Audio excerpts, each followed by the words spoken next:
일물일가의 법칙이란 동일한 물건이 두 판매자에 의해 팔릴 때 그 가격이 같아야 한다는 원칙입니다. 예를 들어 생각해 보도록 하죠. 사과 가게 A와 사과 가게 B가 있다고 해보죠. A 가게에서는 사과 1개를 2,000원에 팔고 B 가게에서는 사과 1개를 3,000원에 팔고 있습니다. 이런 상황이 가능한 걸까요? 이런 상황은 가능하지 않을 겁니다. 이런 상황이 가능하지 않다는 게 직관에 부합합니다. 그런데 그냥 직관에 부합한다라고 하고 말 게 아니라 이런 상황이 왜 가능하지 않은지 이유를 천천히 따져보도록 하죠. 첫 번째, 시장 균형 논리를 적용해 보도록 하죠. A 가게의 사과 가격이 더 저렴하기 때문에 모든 소비자들이 A 가게에서 사과를 사려고 할 것입니다. 그렇게 되면 A 가게의 사과에 대한 수요가 크게 늘어 초과 수요가 발생합니다. B 가게의 사과에 대한 수요는 사라져버리고 초과 공급이 발생합니다. 초과 수요에 대응하여 A 가게의 사과 가격은 오를 것이고 초과 공급에 대응하여 B 가게의 사과 가격은 내릴 것입니다. 이런 과정을 통해 두 가게의 가격은 점차 비슷해지며 결국 동일한 가격에 도달하게 됩니다. 그런데 B 가게의 주인이 가격을 내리지 않겠다고 버티면 어떻게 될까요? 사과를 하나도 못 팔고 고정 비용은 계속 발생하여 B 가게는 손실을 입을 테고 손실이 누적되면 결국 B는 가게 문을 닫을 수밖에 없겠죠. 하지만 이러한 과정이 순식간에 진행되지는 않습니다. 조정 과정이 오래 걸릴 수 있습니다.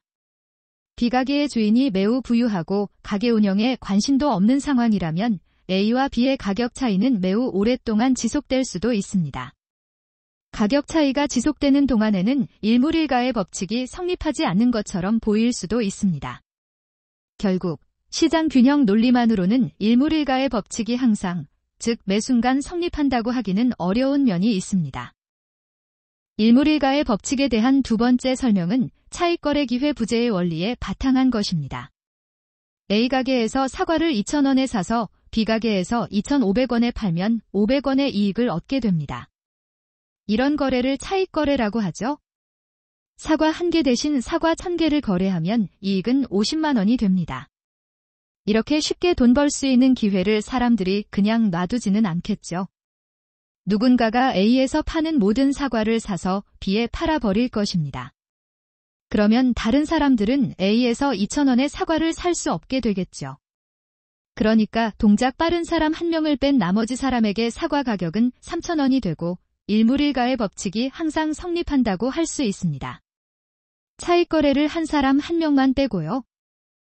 앞에 설명에서 중요한 가정은 사과 가격에 비해서 사과 1개를 2,500원에 팔 수 있다는 것입니다. 그런데 현실의 사과 가게에서는 사과를 살 수만 있지 팔 수는 없습니다. 조금 다른 상황을 생각해 보더라도 마찬가지인데 미국의 자동차 가격이 한국보다 낮은 걸 보고 미국에서 자동차를 사와서 한국에서 자동차를 판매하려 한다고 해보죠. 이게 쉽지 않은 게 한국에서 자동차를 판매하려면 회사도 설립해야 하고 직원도 뽑아야 하고 각종 인허가도 받아야 하고 할 일이 아주 많습니다. 돈도 많이 들고 시간도 많이 걸리죠. 그래서 싼 값에 사서 비싼 값에 팔 가능성이 있어 보인다고 해도 이를 바로 현실화하기 어려울 수 있습니다. 또 하나의 가정은 A의 사과를 한순간에 모두 살 수 있는 정도의 자본을 가지고 있거나 그 정도 자본을 손쉽게 조달할 수 있는 사람들이 상당수 있다는 것입니다. 이 또한 아주 현실적인 가정은 아닙니다. 현실에서는 대규모 자본 조달이 쉽지 않습니다. 은행 문턱이 그렇게 낮지는 않습니다.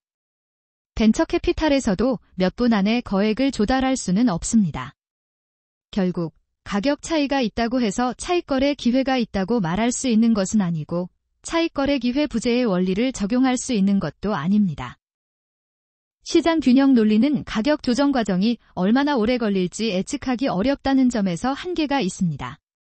그래서 시장 균형 논리만으로는 가격 차이가 바로 없어질 것이라고 예측하기 어렵습니다. 운송 비용도 물론 무시할 수 없고요. 그런가 하면 차익거래 기회 부재의 원리는 비현실적인 가정을 필요로 합니다. 차익거래 기회 부재의 원리를 적용할 수 있기 위해서는 물건, 자산을 살 때의 가격과 이를 팔 때의 가격이 비슷하다는 가정이 필요합니다. 자본을 쉽게 조달할 수 있다는 가정도 필요합니다. 그러나 현실에서는 물건, 자산을 팔고 이를 위한 자본을 조달하는 것이 쉽지 않을 수 있습니다. 균형 논리와 차익거래 부재의 원리 중 어떤 논리를 펴는 것이 가능한가는 상황에 따라 다를 수 있고, 어떤 논리를 바탕으로 일물일가의 법칙을 주장하는가에 따라 할 수 있는 말도 약간 달라집니다. 수업에서 일물일가의 법칙에 바탕한 구매력 등가설을 배울 건데, 이때도 균형 논리를 적용하는 건지, 차익거래 기회 부재의 원리를 적용하는 건지 곰곰이 따져보셔야 합니다.